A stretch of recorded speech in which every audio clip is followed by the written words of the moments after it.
नमस्कार दोस्तों, मैं आपका दोस्त और होस्ट एनआरएस वर्मा। अब ये एनआरएस सुनकर चौंकना मत। नाम बहुत लंबा हो रहा था तो बस थोड़ा छोटा कर दिया। एन मतलब नवदीप, आर मतलब राधे, एस मतलब शशिभूषण वर्मा, एनआरएस वर्मा। चलिए दोस्तों शुरू करता हूं। आज का अगला वीडियो एक दिल दहला देने वाली खबर के साथ। दोस्तों आज की वीडियो आपको जरूर एक बार सोचने पर मजबूर कर देगी। वीडियो को एक बार देखें और अपनी राय जरूर बताएं कि ऐसे लोगों के साथ क्या करना चाहिए या फिर ऐसे ही इग्नोर कर देना चाहिए जैसे आप लोग वीडियो को कर देते हैं। चलिए शुरू करते हैं, शुरू से फिनिश। दोस्तों वीडियो को पूरा देखा करो और एक कमेंट जरूर किया करो। सब्सक्राइब और लाइक तभी करें जब आपको वीडियो पसंद आए। तो आज की खबर है एक इंसान के डॉक्टर बनने के बाद दरिंदा बन जाने की। ऐसा दरिंदा जिसके बारे में सुनकर आपकी भी रूह कांप जाने वाली है। दरिंदगी की सारी हदें पार कर दी इस डॉक्टर साहब ने। तो चलिए दोस्तों कहानी को शुरू करते हैं। बस एक चेतावनी है, कमजोर दिल वाले न देखें। घनघोर अंधेरे में सन्नाटे को चीरती हुई वो परछाई एक लाश को घसीटते हुए उस मनहूस नहर की तरफ बढ़ रही थी। ये वो दरिंदा था जिसने ट्रक ड्राइवर्स को मारकर उनकी किडनी निकालने को अपना धंधा और खौफ को अपना नशा बना लिया था।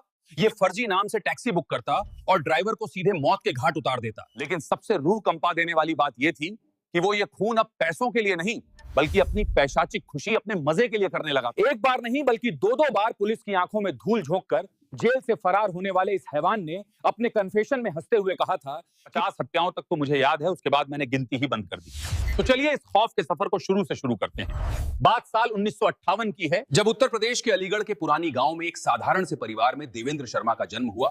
वही देवेंद्र जो आगे चलकर दुनिया भर में डॉक्टर डेथ के नाम से कुख्यात होने वाला था। बचपन से ही पढ़ाई में अव्वल देवेंद्र अपनी गरीबी मिटाने और परिवार को अच्छी जिंदगी देने का सपना लेकर 12वीं के बाद बुलंदशहर अपनी बहन के पास गया और फिर पटना से BAMS यानी आयुर्वेदिक मेडिसिन की डिग्री हासिल कर 1982 में शादी और 1984 में डॉक्टर बनकर तैयार हो गया। उसने राजस्थान के बांदीकुई में जनता क्लिनिक खोला और 1994 तक एक बेहद ईमानदार डॉक्टर की तरह लोगों का इलाज किया। लेकिन कहते हैं ना कि लालच बुरी बला है। ज्यादा पैसे कमाने की हवस में उसने अपनी 10 साल की गाढ़ी कमाई करीब 11 लाख रुपए दोस्तों के कहने पर एक गैस एजेंसी की डीलरशिप में लगा दी, जो अंत में एक बहुत बड़ा स्कैम साबित हुई। एक झटके में सब कुछ गंवा चुके देवेंद्र के अंदर का इंसान मर गया और जन्म हुआ एक शैतान का। उसने अपना डूबा हुआ पैसा वापस पाने के लिए एक फुल प्रूफ खौफनाक प्लान बनाया जिसे उसने अलग अलग स्टेज में अंजाम दिया।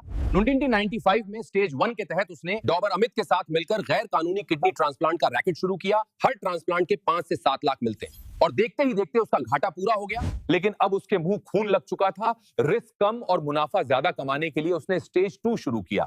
एक फेक गैस एजेंसी बनाई और अलीगढ़ के आसपास के सुनसान इलाकों को मार्क किया। जैसे ही गैस सिलेंडरों से भरा ट्रक वहां से गुजरता, डॉक्टर की गैंग उसे घेर लेती। ड्राइवर का कत्ल कर उसकी किडनी निकाल ली जाती। ट्रक और सिलेंडर ब्लैक मार्केट में बेच दिए जाते। यानी एक शिकार से 3 तरफ से कमाई। लेकिन रुकिए, पैसों की कमी और अचानक आई मुसीबत किसी की भी जिंदगी बदल सकती है। जैसे डॉक्टर की बदली, वैसे ही अगर आपके घर किसी मेडिकल इमरजेंसी या एक्सीडेंट की वजह से सेविंग्स खत्म हो जाएं तो क्या होगा? ऐसे वक्त में ही टर्म इंश्योरेंस और हेल्थ इंश्योरेंस ढाल बनकर खड़े होते हैं। मात्र 400-500 के प्रीमियम पर लाखों का कवर और 600-700 में करोड़ों का टर्म प्लान, जो आपके न रहने पर परिवार को सहारा देगा। इसलिए एक अच्छा और भरोसेमंद हेल्थ इंश्योरेंस जरूर करवा कर रखें। अब वापस आते हैं उस दरिंदे पर। इतनी हत्याओं के बाद सबसे बड़ी समस्या थी लाशों को ठिकाने लगाना, जिसके लिए देवेंद्र शर्मा ने कासगंज की हजारा कैनाल को चुना। अंग्रेजों की बनाई ये नहर उसके लिए जन्नत थी, क्योंकि इसमें हजारों मगरमच्छ थे जो लाशों को ऐसे चट कर जाते थे कि सबूत का एक कतरा भी नहीं बचता था। 125 से ज्यादा किडनी ट्रांसप्लांट और अनगिनत कत्ल के बाद जब उसे इसमें मजा आना बंद हो गया तो साल 2000 के बाद उसने स्टेज 3 शुरू किया। सिर्फ मजे के लिए हत्या। वो दिल्ली गुड़गांव से फर्जी नाम से टैक्सी बुक करता, कासगंज के उसी मगरमच्छों वाले इलाके में ले जाकर ड्राइवर का गला रेत देता और लाश मगरमच्छों को खिलाकर टैक्सी बेच देता। ये खूनी खेल 2004 तक चला, जब एक टैक्सी ड्राइवर की हत्या की कोशिश में वो फाइनली पकड़ा गया। पुलिस को लगा था उसने 20-21 लोग मारे होंगे, लेकिन जब उसने 50 के बाद गिनती बंद करने वाली बात कबूली तो सबके पैरों तले जमीन खिसक गई। हजारा कैनाल में सर्च ऑपरेशन चलाया गया, लेकिन मगरमच्छों के पेट में जा चुके सबूतों का नामो निशान नहीं मिला। सबूतों के अभाव में उसे सिर्फ 7 केस में उम्र कैद और 1 में फांसी की सजा हुई है और उसे जयपुर सेंट्रल जेल भेज दिया गया। लेकिन कहानी यहां खत्म नहीं होती। 16 साल जेल में रहने के बाद 2020 में 20 दिन की पैरोल मिलते ही ये शातिर अपराधी फरार हो गया। दिल्ली जाकर दूसरी शादी की और प्रॉपर्टी डीलिंग करने लगा। 7 महीने बाद पुलिस ने उसे फिर पकड़ा, तिहाड़ जेल भेजा। लेकिन हमारे सिस्टम की लापरवाही देखिए, एक बार भाग चुके अपराधी को 2023 में कोर्ट ने फिर से 2 महीने की पैरोल दे दी और वो फिर गायब हो गया। पुलिस ने 6 महीने तक अलीगढ़, जयपुर, आगरा सब छान मारा, लेकिन वो नहीं मिला। 2 साल बीत गए। फिर 2025 में एक खबरी ने टिप दी कि वो राजस्थान के दौसा में है। पुलिस जब वहां पहुंची तो सन्न रह गई। वहां कोई डॉक्टर देवेंद्र नहीं बल्कि संत दयादास महाराज नाम का एक साधु था। बड़ी दाढ़ी, जटाएं और माथे पर तिलक। वो गांव वालों का फ्री इलाज करता और प्रवचन देता था। पुलिस कंफ्यूज थी।